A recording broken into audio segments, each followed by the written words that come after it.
Be like England, you know, a massive federal government versus those that wanted individual liberty, freedom, the private sector, free enterprise.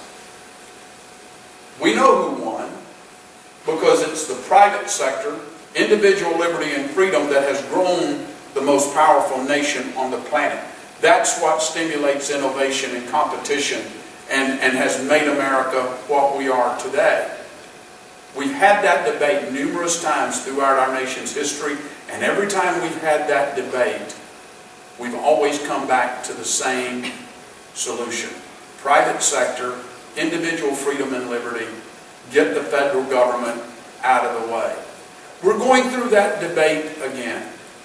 And I believe that you see it in the polls, you see it in what you're hearing, even though they don't like to talk about it a whole lot, the mainstream media. The majority of Americans don't want this massive health care law forced upon them. The majority of Americans want a balanced budget. They want Washington to live within its means.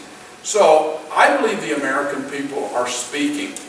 And I believe that they'll speak again in November. And we will get closer and closer back to responsible leadership and effective leadership. And that's what the American people deserve. It won't happen all at once, but we'll be able to move back in that direction. Truth be told, 60% of the Republicans still want Mitt Romney, but he's going to be the candidate.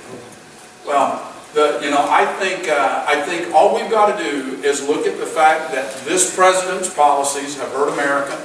They continue to make our economy worse. And if we can line up all of the Republican nominees and choices that we had, any of them would be eminently more qualified than what we've got right Mickey now. Mouse would be better.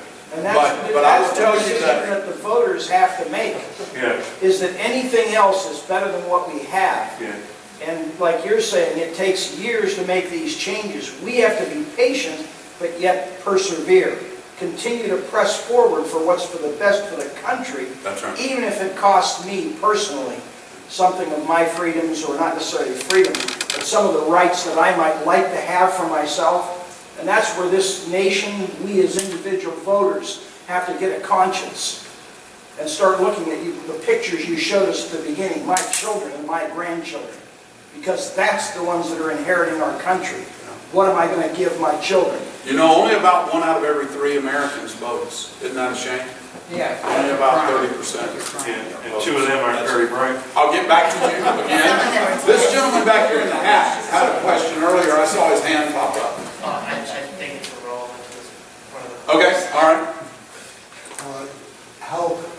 How close are we to hitting the latest spending cap? And are we going to buckle under again and get screwed?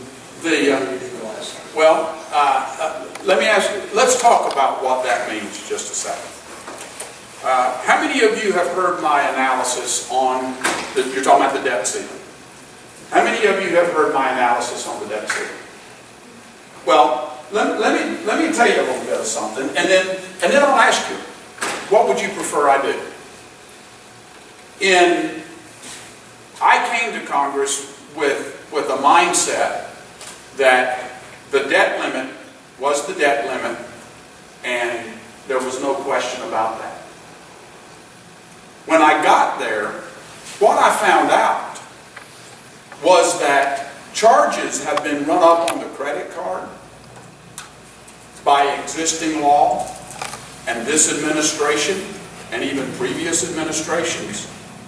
And those bills are coming in for goods and services that have been purchased by a duly authorized American federal government. Those aren't payments that we can ignore. They're in the law. We can't change the law unless we can pass legislation. So I started thinking about that, and I started doing my own research. Last July, we had a group come in called the Bipartisan Policy Center. Don't know if you've ever heard of them or not. They actually went out to the Treasury and did their own analysis, independent analysis. They looked at the receipts journals and the disbursement journals from the U.S. Treasury. And they found out that sometime around the 1st of August of 2011, we were going to run out of enough money to pay our bills. And here's what the ledgers look like.